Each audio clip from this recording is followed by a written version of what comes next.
क्या आपने कभी गौर किया है, जब भी आप कोई सपना देखते हैं वहाँ चीजें आपके हिसाब से घटती हैं। कभी आसमान में उड़ते हैं, कभी बीते हुए लोग अचानक सामने आ जाते हैं, कभी ऐसे सवालों के जवाब मिल जाते हैं जो असल जिंदगी में कभी नहीं मिले। लेकिन रुकिए, क्या हो अगर मैं कहूँ कि आपकी असली जिंदगी भी एक सपने की तरह ही है, जहाँ आप जो चाहें उसे घटित कर सकते हैं। सुनने में अजीब लगता है, लेकिन क्या ये सच हो सकता है? आपने कभी गौर किया है कि समय हर किसी के लिए अलग तरह से काम करता है? मान लीजिए अगर कोई व्यक्ति प्रकाश की गति से यात्रा करे तो उसके लिए समय धीमा हो जाएगा, जबकि बाकी दुनिया के लिए वह पहले जैसा ही रहेगा। अजीब लगता है ना? लेकिन यह सिर्फ वैज्ञानिक थ्योरी नहीं, बल्कि एक ऐसी सच्चाई है जिसे हमारे ऋषि मुनि हजारों साल पहले ही समझ चुके थे।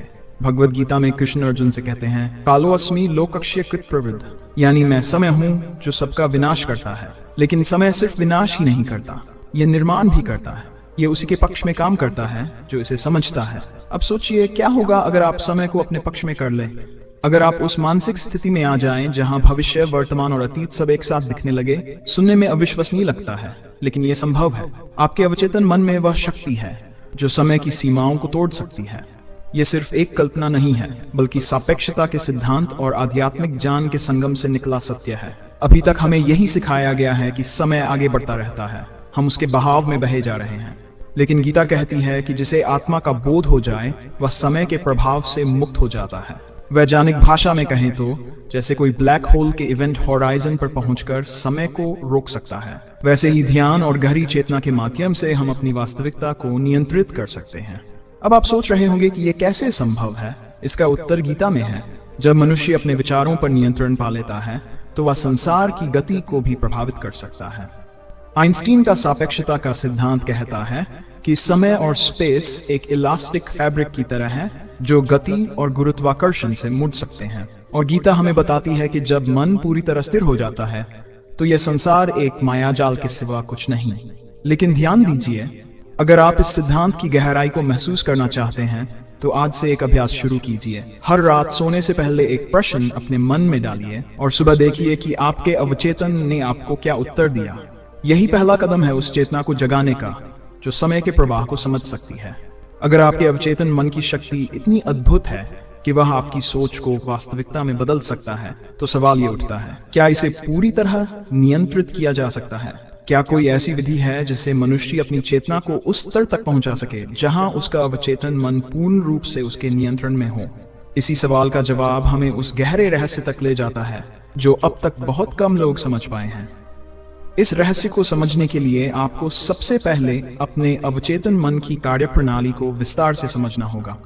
देखिए, जब भी कोई विचार आपके दिमाग में आता है तो वह केवल एक तात्कालिक तरंग नहीं होती। ये एक बीज की तरह होता है जिसे अगर बार बार दोहराया जाए तो ये आपके अवचेतन मन में स्थायी रूप से बैठ जाता है। और जैसे ही ये वहां जम जाता है, यह आपके पूरे अस्तित्व को प्रभावित करना शुरू कर देता है। मान लीजिए बचपन में किसी ने आपको यह कह दिया कि आप किसी चीज में अच्छे नहीं हैं। यदि आपने इसे बार बार सुना और इस पर विश्वास किया तो आपका अवचेतन इसे सच मान लेगा। और फिर चाहे आप कितनी भी मेहनत करें, वह नकारात्मक विश्वास आपकी सफलता की राह में बाधा डालता रहेगा। अब यहाँ एक महत्वपूर्ण प्रश्न आता है, अगर हमारा अवचेतन मन इस तरह काम करता है तो क्या इसे पुनः प्रोग्राम किया जा सकता है? इसका उत्तर है, बिल्कुल किया जा सकता है, लेकिन इसके लिए एक खास प्रक्रिया अपनानी होगी। पहला कदम यह समझना है कि अवचेतन मन किसी भी चीज को सत्य या असत्य के रूप में नहीं देखता। ये केवल वही स्वीकार करता है जो बार बार दोहराया जाता है। इसे आप ऐसे समझिए जैसे मिट्टी में बीज डालने की प्रक्रिया। अगर आप रोज नकारात्मक विचारों का बीज डालते रहेंगे तो नकारात्मकता ही आपकी वास्तविकता बन जाएगी। लेकिन अगर आप सकारात्मकता का बीज बोएंगे और उसे ठीक से सींचेंगे तो धीरे धीरे आपका अवचेतन मन नए विश्वासों को अपना लेगा। कल्पना कीजिए कि आप एक बड़े मंच पर खड़े हैं और हजारों लोग आपकी बात सुन रहे हैं। आप आत्मविश्वास से भरपूर हैं, हर शब्द प्रभावशाली है और हर कोई आपकी बातों को ध्यान से सुन रहा है। यह दृश्य जितना स्पष्ट होगा उतना ही आपका अवचेतन इसे वास्तविकता मानने लगेगा। पर ध्यान दीजिए, केवल कल्पना करना काफी नहीं है, इसमें एक गहरी तकनीक छिपी है, भावनाओं को जोड़ना। यदि आप कल्पना करते समय केवल दृश्य देखते हैं लेकिन उसमें उत्साह, खुशी, गर्व और आत्मविश्वास का अनुभव नहीं करते तो ये केवल एक सतही अभ्यास रहेगा। पर यदि आप इसे पूरी तरह महसूस करें तो आपका अवचेतन इसे असली अनुभव समझने लगेगा और आपकी चेतना उसी अनुसार ढलने लगेगी। अब आप सोच रहे होंगे कि ये कितनी जल्दी काम करेगा।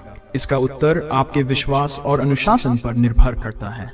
अगर कोई व्यक्ति रोज ने आदर्श जीवन की स्पष्ट कल्पना करता है, उसके अवचेतन में परिवर्तन दिखने लगेंगे। लेकिन अगर इसे 90 दिनों तक लगातार किया जाए तो यह स्थायी रूप से उसकी चेतना का हिस्सा बन जाएगा। यही कारण है कि प्राचीन योगी और संत ध्यान को इतना महत्व देते थे। वे जानते थे कि यदि चेतना को सही दिशा में केंद्रित कर दिया जाए तो असंभव भी संभव हो सकता है। अब जरा सोचिए, अगर यह रहस्य हजारों वर्षों से ज्ञात था तो इसे हर कोई क्यों नहीं अपना पाया? इसका कारण यह है कि अधिकांश लोग अपने अवचेतन मन को नियंत्रित करने के बजाय इसके नियंत्रण में जीते हैं। वे अपने ही पुराने विश्वासों और डर के कारण बंधे रहते हैं और कभी भी चेतना के उच्च स्तर तक नहीं पहुंच पाते। लेकिन यहाँ पर एक और रहस्य छिपा है जिसे अब तक बहुत कम लोग समझ पाए हैं। जब भी कोई व्यक्ति अपने अवचेतन को सही दिशा में प्रोग्राम करता है तो उसके चारों ओर की ऊर्जा भी बदलने लगती है। ये ठीक वैसे ही होता है जैसे किसी संगीत वाद्य यंत्र की तारों को सही तरंग पर ट्यून कर दिया जाए।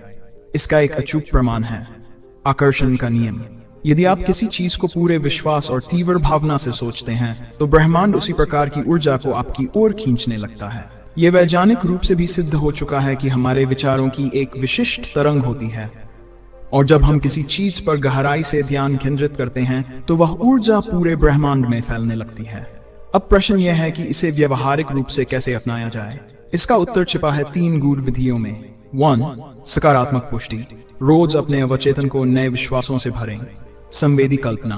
अपने लक्ष्य को पहले से ही प्राप्त हुआ मानकर कल्पना करें। 3. नियमित ध्यान। अवचेतन को नियंत्रित करने के लिए मन को स्थिर करें। यदि आप इन तीनों को सही तरीके से अपनाते हैं तो चेतना के सर्वोच्च स्तर तक पहुंचना केवल समय की बात है। लेकिन यहाँ पर अंतिम और सबसे बड़ा रहस्य छिपा है।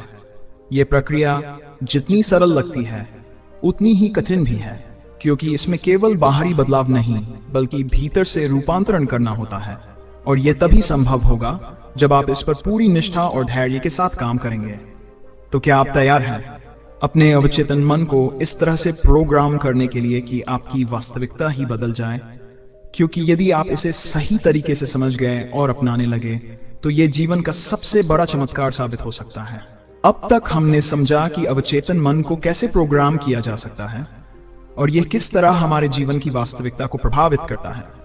लेकिन यहाँ पर एक बड़ा प्रश्न उठता है, अगर ये इतना प्रभावशाली है तो इसे नियंत्रित करने में इतनी कठिनाई क्यों होती है?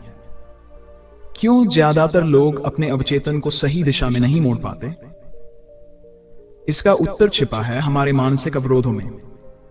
हर व्यक्ति के भीतर कुछ अदृश्य रुकावटें होती हैं जो उसे चेतना के उच्च स्तर तक पहुंचने से रोकती हैं। ये रुकावटें इतनी गहरी होती हैं कि व्यक्ति को पता भी नहीं चलता कि वे उसे किस तरह नियंत्रित कर रही हैं। मान लीजिए कोई व्यक्ति अमीर बनना चाहता है, वह इसके लिए मेहनत भी करता है, नए विचार भी अपनाता है, लेकिन फिर भी वह आर्थिक रूप से सफल नहीं हो पाता। इसकी वजह यह नहीं कि वह योग्य नहीं है, बल्कि उसका अवचेतन ही उसकी सफलता को अस्वीकार कर रहा होता है। उसके भीतर कहीं न कहीं यह विश्वास गहराई से बैठा होता है कि पैसा बुराई की जड़ है, या कि अमीर लोग स्वार्थी होते हैं, या फिर यह कि वह खुद इतना काबिल नहीं है कि वह अपार धन प्राप्त कर सके। ये सभी विश्वास उसके भीतर इतनी गहराई से जड़ें जमा चुके होते हैं कि वह खुद को कभी यह महसूस ही नहीं करने देता कि वह समृद्धि का हकदार है। इसे आप एक और उदाहरण से समझ सकते हैं। कई लोग बार बार रिश्तों में असफल होते हैं या फिर बार बार एक ही तरह की परिस्थितियां अपने जीवन में आकर्षित करते हैं। वे सोचते हैं कि ये उनके भाग्य में लिखा है, लेकिन वास्तविकता यह है कि उनका अवचेतन बार बार उन्हीं परिस्थितियों को दोहराने के लिए मजबूर कर रहा होता है। इसका कारण यह है कि अवचेतन मन पुरानी यादों, भावनाओं और अनुभवों को पकड़ कर रखता है। ये उन्हें इतनी बार दोहराता है कि वे हमारी पहचान का हिस्सा बन जाते हैं। अगर किसी बच्चे को बार बार कहा जाए कि वह पर्याप्त अच्छा नहीं है, तो बड़ा होने पर उसका अवचेतन इस विश्वास को बनाए रखेगा और यही विश्वास उसकी हर छोटी बड़ी सफलता के रास्ते में बाधा बनेगा। तो अब प्रश्न ये उठता है, क्या इन मानसिक अवरोधों को हटाया जा सकता है? उत्तर है हाँ, लेकिन इसके लिए एक गहरी प्रक्रिया अपनानी होगी। पहली चीज जो आपको करनी होगी वह यह कि आप अपने अवचेतन में छिपी उन नकारात्मक मान्यताओं को पहचानें जो आपकी प्रगति में बाधा डाल रही हैं। इसके लिए एक साधारण तकनीक है। स्वयं से प्रश्न पूछना। रोज रात को सोने से पहले खुद से पूछिए, मैं जो चाहता हूं वह क्यों नहीं हो पा रहा? मेरे भीतर कौन सा डर मुझे रोक रहा है? क्या कोई पुराना अनुभव या विश्वास है जो मेरी वास्तविकता को सीमित कर रहा है? जब आप इस तरह के प्रश्न पूछते हैं तो आपका अवचेतन धीरे धीरे आपको उत्तर देने लगेगा। यह उत्तर किसी विचार के रूप में आ सकता है, किसी स्मृति के रूप में, या फिर किसी भावना के रूप में। दूसरी तकनीक है प्रत्यक्ष अनुभव। क्या आपने कभी ध्यान दिया कि जब कोई गहरी समस्या आपके जीवन में आती है तो वह आपको कुछ सिखाने के लिए ही आती है? हर समस्या के पीछे एक सबक छिपा होता है, और जब तक आप उसे नहीं समझते, वह समस्या किसी न किसी रूप में आपके जीवन में लौटती रहेगी। अब यह जानना जरूरी है कि इन अवरोधों को हटाने के बाद क्या होगा। जब आप अपने अवचेतन को शुद्ध करना शुरू करेंगे तो आपकी चेतना स्वतः ही उच्च स्तर तक उठने लगेगी। यह वही अवस्था होती है जहां व्यक्ति को अपने भीतर एक अद्भुत ऊर्जा का अनुभव होता है, और यहीं से शुरू होती है परिवर्तन की वास्तविक प्रक्रिया। जब आप अपने पुराने विश्वासों को तोड़कर नए सकारात्मक विश्वासों को अपनाना शुरू करेंगे तो आपका अवचेतन पहले इसका विरोध करेगा। आपको ऐसा लगेगा कि कुछ भी नहीं बदल रहा, लेकिन वास्तव में गहराई में एक बड़ा बदलाव हो रहा होगा, क्योंकि जैसे जैसे आप अपने भीतर नई मान्यताओं को स्थापित करते हैं, वैसे वैसे आपकी ऊर्जा, आपकी सोच और आपका पूरा व्यक्तित्व बदलने लगता है। अब आप सोच रहे होंगे कि यह कितना समय लेगा। इसका उत्तर इस बात पर निर्भर करता है कि आपका अवचेतन कितनी गहराई तक प्रभावित हो चुका है। अगर आपने जीवन भर नकारात्मकता को अपनाया है तो इसे पूरी तरह से बदलने में कुछ महीने लग सकते हैं, लेकिन अगर आप इसे गहराई से समझकर सही तकनीक के साथ काम करते हैं तो बदलाव बहुत ही तीव्र गति से होगा। अब मैं आपको एक और बड़ा रहस्य बताने जा रहा हूं। जब कोई व्यक्ति अपने अवचेतन को पूरी तरह से नियंत्रित कर लेता है तो उसकी चेतना एक अलग स्तर पर पहुंच जाती है। इसे ही सुपर कॉन्शियस स्टेट कहते हैं। ये वही अवस्था होती है जहां व्यक्ति के विचार इतनी शक्ति प्राप्त कर लेते हैं कि वे बिना किसी बाहरी प्रयास के ही साकार होने लगते हैं। क्या आपने कभी सोचा है कि कुछ लोग बिना किसी विशेष प्रयास के अपने जीवन में सब कुछ प्राप्त कर लेते हैं? वे जिस चीज को चाहते हैं वह अपने आप उनके जीवन में आने लगती है। ऐसा इसलिए होता है क्योंकि उन्होंने अपने अवचेतन को पूरी तरह से प्रोग्राम कर लिया होता है। उनके भीतर कोई मानसिक अवरोध नहीं होता, कोई नकारात्मकता नहीं होती, और यह स्थिति किसी भी व्यक्ति के लिए संभव है। अब यहाँ पर एक महत्वपूर्ण प्रश्न आता है, क्या आप इस प्रक्रिया को अपनाने के लिए तैयार हैं? अगर हाँ, तो आपको अपने विचारों की हर छोटी से छोटी चीज पर ध्यान देना होगा। हर दिन अपने विचारों को शुद्ध करें, अपने भीतर नकारात्मकता को पहचानें और उसे मिटाने का प्रयास करें। नई सकारात्मक मान्यताओं को अपनाएं और उन्हें बार बार दोहराएं। अपने अवचेतन को बार बार विजुअलाइजेशन और ध्यान के माध्यम से सही दिशा दें। और सबसे महत्वपूर्ण चीज, धैर्य बनाए रखें, क्योंकि जैसे ही आप इस प्रक्रिया को अपनाने लगेंगे आपका अवचेतन पूरी तरह से बदलने लगेगा, और जब यह बदलाव पूरी तरह से हो जाएगा तब आपके जीवन में चमत्कार घटित होने लगेंगे। अब यह निर्णय आपके हाथ में है। क्या आप अपने अवचेतन को उसी तरह चलने देना चाहते हैं जैसे यह अभी तक चलता आ रहा है, या फिर आप इसे नियंत्रित करके चेतना के सर्वोच्च स्तर तक पहुंचना चाहते हैं? क्योंकि यदि आपने इसे पूरी तरह से समझ लिया और इस पर काम शुरू कर दिया तो आपके जीवन की पूरी दिशा ही बदल जाएगी। भगवद गीता में श्री कृष्ण ने अर्जुन को जो ज्ञान दिया वह सिर्फ युद्ध तक सीमित नहीं था, यह संपूर्ण जीवन के लिए था। गीता में बार बार मन की शक्ति और चेतना के उच्चतम स्तर तक पहुंचने की बात कही गई है, और यही वह गूढ़ रहस्य है जो सफल लोग समझते हैं और आम लोग अनदेखा कर देते हैं। श्री कृष्ण ने गीता में कहा, उद्धरेदात्मनात्मानं नात्मानं वसाद्यत आत्मैव ह्यात्मनो बंधुरात्मैव रिपुरात्मन, अर्थात मनुष्य को स्वयं ही अपने आत्मा द्वारा ऊपर उठाना चाहिए, न कि उसे नीचे गिराना चाहिए, क्योंकि मनुष्य स्वयं ही अपना मित्र है और स्वयं ही अपना शत्रु। अब इस श्लोक को अवचेतन मन और सफलता के संदर्भ में समझते हैं। अगर आपका अवचेतन मन आपकी सफलता को स्वीकार करता है तो वह आपका सबसे बड़ा मित्र बन जाएगा, लेकिन अगर आपका अवचेतन नकारात्मक विचारों और सीमित विश्वासों से भरा हुआ है तो वही आपका सबसे बड़ा शत्रु बन जाएगा। यही कारण है कि संसार में सिर्फ 1% लोग ही शिखर पर पहुंचते हैं, जबकि बाकी 99% लोग संघर्ष करते रहते हैं। अगर आप किसी भी सफल व्यक्ति को देखेंगे, चाहे वह कोई महान वैज्ञानिक हो, बिजनेस टाइकून हो, खिलाड़ी हो या कोई आध्यात्मिक गुरु, उन सब में एक बात समान मिलेगी, वे अपने अवचेतन मन को पूरी तरह से नियंत्रित कर चुके होते हैं। 1. Thomas Edison. जब उन्होंने बल्ब का आविष्कार किया तो हजारों बार असफल हुए, लेकिन उनका अवचेतन इस विचार को पूरी तरह से स्वीकार कर चुका था कि यह संभव है। इसलिए वे तब तक प्रयास करते रहे जब तक सफलता नहीं मिली। अल्बर्ट आइंस्टीन, वे खुद कहते थे कि उनकी सफलता का सबसे बड़ा कारण यह था कि वे अपनी कल्पना शक्ति को खुलकर इस्तेमाल करते थे। यानी उन्होंने अपने अवचेतन मन को इस हद तक प्रशिक्षित कर लिया था कि जटिल वैज्ञानिक सिद्धांत भी उनके लिए स्पष्ट हो जाते थे।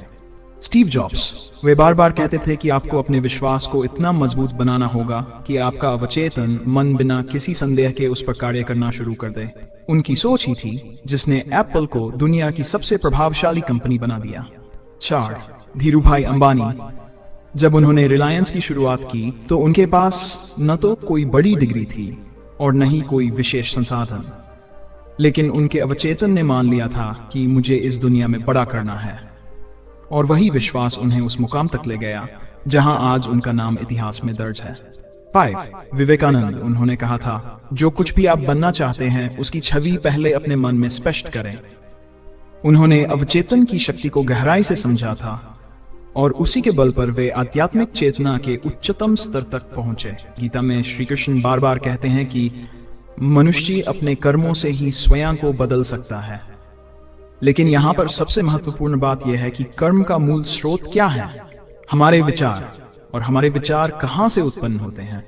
हमारे अवचेतन से। इसलिए श्री कृष्ण ने स्मरण यानी रेपिटेशन की प्रक्रिया को सबसे शक्तिशाली बताया। जब अर्जुन युद्ध में हिचकिचा रहे थे तब श्री कृष्ण ने उन्हें बार बार यह स्मरण कराया कि तू एक योद्धा है, तेरा धर्म युद्ध करना है। यही तकनीक हम अपने जीवन में भी लागू कर सकते हैं। अगर कोई व्यक्ति रोज खुद से ये कहे कि मैं सफल हूं, मैं आत्मविश्वासी हूं, मैं अपने लक्ष्य को प्राप्त कर सकता हूं, तो धीरे धीरे उसका अवचेतन इन बातों को सच मानने लगेगा। यही कारण है कि आज के समय में अफर्मेशन, विजुअलाइजेशन और संकल्प शक्ति पर इतना जोर दिया जाता है। अवचेतन की शक्ति को जागृत करने की विधि श्री कृष्ण के अनुसार श्री कृष्ण ने गीता में 3 महत्वपूर्ण विधियां बताई जिन्हें अपनाकर कोई भी अपने अवचेतन को पुनः प्रोग्राम कर सकता है। श्रवण, सुनना, बार बार सकारात्मक बातें सुने, सफल लोगों की कहानियां सुने, गीता के श्लोक सुने। जो भी बातें आपके अवचेतन को शक्ति दें उन्हें बार बार सुनने से वे आपके मन में गहराई से बैठ जाएंगी। मनन, गहराई से विचार करना, जो भी बातें आप सुनते हैं उन पर गहराई से चिंतन करें। सफलता कैसे प्राप्त होती है? जीवन का उद्देश्य क्या है? आपकी मान्यताएं कैसी हैं? जब आप इन पर विचार करेंगे तो आपके अवचेतन में बदलाव शुरू होगा। करना, जो भी विचार आप अपने अवचेतन में डालना चाहते हैं उन्हें अपने जीवन में महसूस करें। अगर आप अमीर बनना चाहते हैं तो अमीरी की भावना को भीतर से अनुभव करें। अगर आप आध्यात्मिक चेतना प्राप्त करना चाहते हैं तो इसे महसूस करें। निर्णय आपके हाथ में है। अब प्रश्न ये उठता है, क्या आप अपने अवचेतन को उसी तरह चलने देना चाहते हैं जैसे ये अब तक चलता आ रहा है, या फिर आप इसे नियंत्रित करके चेतना के सर्वोच्च स्तर तक पहुंचना चाहते हैं? क्योंकि श्री कृष्ण ने साफ कहा है, संसार में जो चाहे वह प्राप्त किया जा सकता है, बस मन को वश में करना आना चाहिए। तो क्या आप अपने अवचेतन को जागृत करने के लिए तैयार हैं? अगर हाँ, तो ये प्रक्रिया अभी से शुरू कीजिए, क्योंकि जब अवचेतन पूरी तरह से बदल जाएगा तब आपके जीवन की पूरी दिशा ही बदल जाएगी। देखो, अब तक जो कुछ भी बताया वह सिर्फ शुरुआत थी। असली खेल तो अब शुरू होता है। अब सवाल यह है कि क्या तुम सच में अपने अवचेतन मन को बदलने के लिए तैयार हो, या सिर्फ सुनकर आगे बढ़ जाओगे जैसे बाकी 99% लोग करते हैं? अगर तुम उन 9% लोगों में से हो जो सच में अपने जीवन को पूरी तरह से बदलना चाहते हैं, तो यह सिर्फ जानकारी नहीं बल्कि एक पूरी प्रक्रिया है। और यह प्रक्रिया वहीं से शुरू होती है जहां तुम अभी खड़े हो। सबसे पहले यह समझ लो कि तुम्हारा अवचेतन मन एक खेत की तरह है। जो भी बीज उसमें डालोगे वही फसल उगेगी। अगर नकारात्मक सोच, डर, असफलता के बीज डालोगे तो वही तुम्हें मिलेगा। लेकिन अगर विश्वास, आत्मबल और सफलता के बीज डालोगे तो तुम जो चाहोगे वही मिलेगा। अब यहाँ पर तुम्हें एक छोटा सा काम करना है। अभी इसी वक्त कमेंट में लिखो, मैं तैयार हूं। इससे तुम्हारा अवचेतन पहली बार यह स्वीकार करेगा कि हाँ, अब बदलाव शुरू होने वाला है। देखो, यह सिर्फ एक वीडियो नहीं है, यह एक यात्रा है जो तुम्हें वहां तक ले जाएगी जहां बहुत कम लोग पहुंच पाते हैं। लेकिन इस यात्रा को पूरा करने के लिए तुम्हें पूरी निष्ठा से चलना होगा। अगर तुम सच में इस गूढ़ रहस्य को अपने जीवन में अपनाना चाहते हो तो अभी इस वीडियो को लाइक कर दो ताकि तुम्हारा अवचेतन यह संकेत समझे कि हाँ, अब बदलाव शुरू हो चुका है। और चैनल को सब्सक्राइब कर लो, क्योंकि आने वाले वीडियो में हम इससे भी गहरे रहस्य खोलने वाले हैं। अब बात बहुत सीधी है, अगर तुम इस जान को सिर्फ सुनकर आगे बढ़ जाना चाहते हो तो ये वीडियो यहीं खत्म समझो। लेकिन अगर तुम सच में अपनी चेतना के सर्वोच्च स्तर तक पहुंचना चाहते हो तो अगला कदम उठाने के लिए तैयार रहो। तुम तैयार हो तो नीचे लिखो, मैं तैयार हूं। देखो, अब कोई घुमा फिरा कर बात नहीं, बिल्कुल सीधी बात कर रहा हूं। तुम्हारी जिंदगी वहीं की वहीं अटकी रहेगी अगर तुमने अभी भी अपने अवचेतन को नहीं बदला, क्योंकि ये सच है, तुम्हारे अंदर इतनी ताकत है कि तुम जो चाहो वो बना सकते हो। लेकिन दिक्कत यह है कि तुम खुद को कमजोर समझते हो, इसलिए तुम कमजोर हो। क्यों? क्योंकि तुम्हारा अवचेतन अब तक उसी प्रोग्रामिंग में फंसा हुआ है जो बचपन से तुम्हें सिखाई गई। संभल कर चलो, ज्यादा सपने मत देखो, रिस्क मत लो, जो चल रहा है उसे चलने दो। बकवास। अगर सच में कुछ बड़ा करना है तो अब तुम्हें इस दिमागी कैद को तोड़ना पड़ेगा। अब सवाल यह है, क्या तुम तैयार हो या फिर सिर्फ वीडियो देखकर आगे बढ़ जाओगे जैसे हर बार करते हो? देखो, इस दुनिया में दो तरह के लोग होते हैं, एक जो सिर्फ सोचते रहते हैं और दूसरे जो आग की तरह जलते हैं अपने सपनों के लिए, अपनी पहचान के लिए। अब तुम्हें तय करना है कि तुम कौन हो। अगर तुम वो इंसान हो जो अपने अंदर की आग को महसूस कर रहा है तो अभी कमेंट में लिखो, मेरे अंदर लावा खौल रहा है। क्यों? क्योंकि ये पहली बार होगा जब तुम्हारा अवचेतन ये मानेगा कि हाँ, अब बदलाव शुरू हो चुका है। अब वक्त आ गया है एक नया प्रोग्राम डालने का, एक नई शुरुआत करने का। लाइफ कोई खेल नहीं है, ये एक युद्ध है। और इस युद्ध में या तो तुम खुद को जीतोगे या हार मानकर उसी भीड़ में खो जाओगे जहां बाकी 99% लोग खो चुके हैं। अब फैसला तुम्हारा है, क्या तुम सिर्फ देखने आए थे या सच में अपने अंदर की ज्वाला को जलाने? अगर हाँ तो अभी लाइक करो, चैनल सब्सक्राइब करो और अगली वीडियो का इंतजार मत करना। अब से एक्शन लेना शुरू कर दो। अब सीधे मुद्दे पर आते हैं। तुम्हारे अंदर जो आग जल रही है उसे बुझाने मत देना, क्योंकि यही आग तुम्हें वहां तक ले जाएगी जहां आम लोग कभी नहीं पहुंच पाते।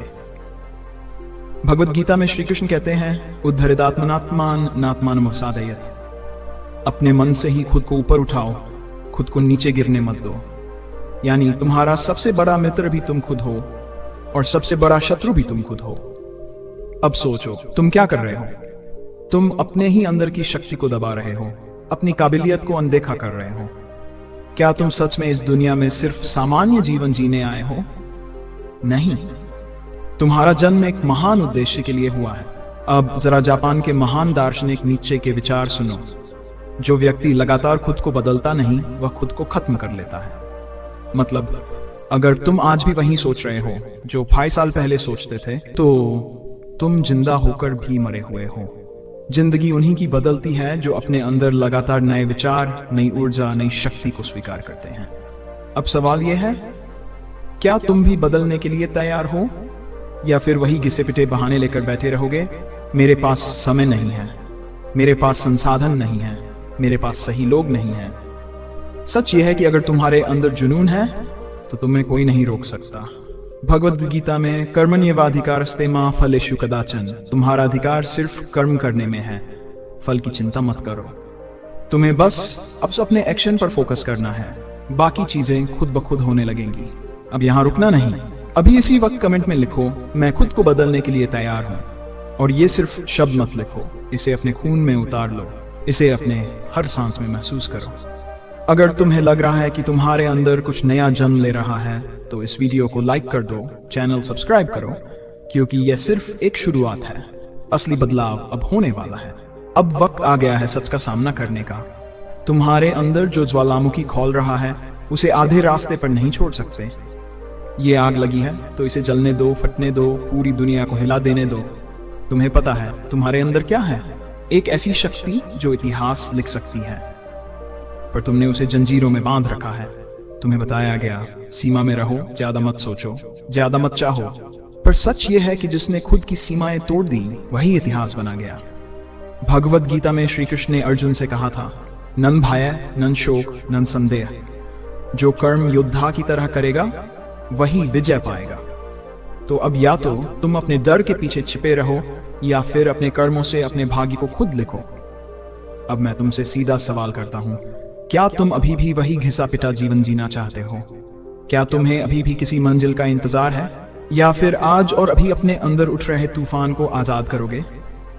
जापान के महान दार्शनिक मियामोतो मुसाशी कहते हैं, जिंदगी में एक ही नियम याद रखो, तैयारी कभी खत्म मत करो, युद्ध कभी रुकेगा नहीं। तो क्या तुम तैयार हो?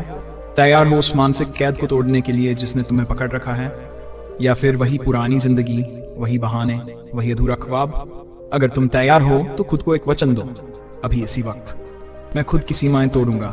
कोई दिखावा नहीं, कोई झूठा जोश नहीं, बस एक संकल्प जो तुम्हें वहां ले जाएगा जहां तुम जाने के लिए पैदा हुए हो।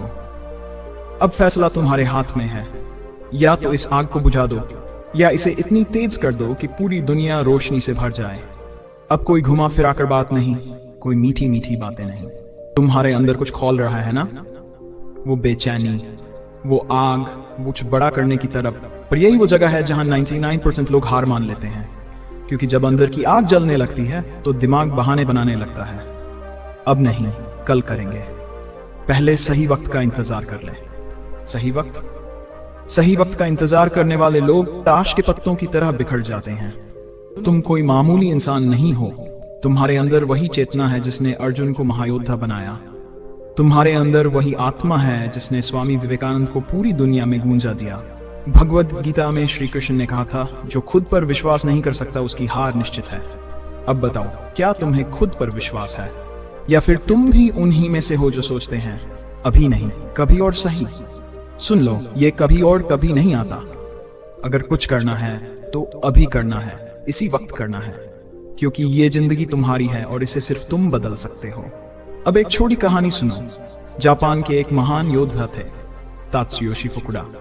उनसे किसी ने पूछा, आप हर युद्ध में कैसे जीत जाते हैं? उन्होंने सिर्फ एक जवाब दिया, क्योंकि मैं वो नहीं करता जो आसान है, मैं वो करता हूं जो जरूरी है। अब तुम बताओ, क्या तुम वो करोगे जो आसान है, या वो करोगे जो जरूरी है? ये मत सोचो कि तुम कर सकते हो या नहीं, बस अपने अंदर झांको। अगर तुम्हें अभी भी अंदर से एक आवाज आ रही है, हाँ मैं खुद को बदल सकता हूं, तो अभी इसी वक्त एक फैसला करो। ये दुनिया तुम्हें तब तक नहीं पहचानेगी जब तक तुम खुद को साबित नहीं करोगे। अब या तो इस वीडियो को देखकर भूल जाओ, या फिर आज से अपने अंदर की ज्वाला को इतना तेज कर दो कि पूरी कायनात उसे महसूस करे। तुम तैयार हो? कमेंट में लिखो, अब कोई रोक नहीं सकता। अब कोई रोक नहीं सकता। अगर तुमने ये लिखा है तो समझ लो, अब तुम्हारी पुरानी जिंदगी खत्म और एक नए योद्धा का जन्म हुआ है। पर सुनो, ये सिर्फ कहने से कुछ नहीं होगा। अब वक्त है असली परीक्षा का। तुमने अपने अंदर की ज्वाला को जलाया, अब देखना यह है कि क्या तुम इसे जलाए रख सकते हो, क्योंकि यही सबसे बड़ा खेल है। दुनिया में बहुत लोग हैं जो जोश में आकर कुछ दिन मेहनत करते हैं, फिर जैसे ही थोड़ी तकलीफ होती है, यार बहुत मुश्किल है, अभी टाइम नहीं है, छोड़ो बाद में देखेंगे, और फिर वही पुरानी घिसी पिटी जिंदगी, फिर वही अफसोस, वही दुख, वही बेमकसद जीना। पर तुम वैसे नहीं हो, तुम अलग हो। तुम्हारे अंदर शक्ति है, संकल्प है, जुनून है। यही तो श्री कृष्ण ने अर्जुन से कहा था, हे पार्थ, जो इस संसार को बदलने का साहस रखता है उसके लिए कुछ भी असंभव नहीं। अब सोचो, तुम कौन हो? वो जोश में आया हुआ भीड़ का हिस्सा, या वो शख्स जो अपनी तकदीर खुद लिखने वाला है? अब असली खेल शुरू हो रहा है, क्योंकि दुनिया तुम्हें गिराने की पूरी कोशिश करेगी। तुम्हारे अपने लोग कहेंगे, अरे इतना मत सोच, आराम से जी, जो मिल रहा है उसी में खुश रह। लेकिन तुम क्या करोगे? तुम हंसोगे और अपने रास्ते पर चलते जाओगे, क्योंकि याद रखना, सपने देखने वालों का मजाक उड़ाया जाता है, लेकिन वही लोग इतिहास लिखते हैं।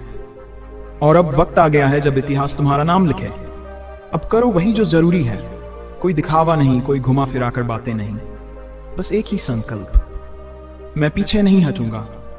अब फैसला तुम्हारे हाथ में है, या तो इसी जोश में कुछ मिनट बाद सब भूल जाओगे, या फिर इसे अपनी रगों में उतारकर हमेशा के लिए बदल जाओगे। तुम तैयार हो? तो अब कमेंट में लिखो, मैं अजय हूं।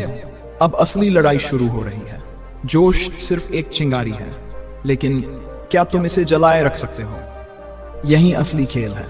दुनिया तुम्हें रोकेगी, तुम्हारे अपने तुम्हें समझाएंगे, इतनी मेहनत मत कर, आराम से जी, जो मिल रहा है उसी में खुश रह। लेकिन क्या तुम सिर्फ जीने के लिए जी रहे हो, या सच में कुछ ऐसा करने के लिए आए हो जो इस दुनिया में गूंज जाए? भगवद गीता में कहा गया है, न कोई तुम्हारा भाग्य लिख सकता है, न कोई तुम्हें रोक सकता है, जब तक तुम खुद ना रुक जाओ। तो बताओ, तुम क्या करने वाले हो? हर रोज वही घिसी पिटी जिंदगी दोहराओगे या अपने अंदर की असली शक्ति को जगाओगे? तुम्हारे अंदर जो आग जल रही है उसे बुझने मत दो। दुनिया का सबसे कठिन काम खुद को बदलना है, लेकिन जिसने खुद को जीत लिया उसके लिए फिर कुछ भी असंभव नहीं। अब कोई बहाना नहीं, कोई डर नहीं, कोई रुकावट नहीं, बस एक ही रास्ता, आगे बढ़ो बिना रुके, बिना झुके, बिना किसी संदेह के।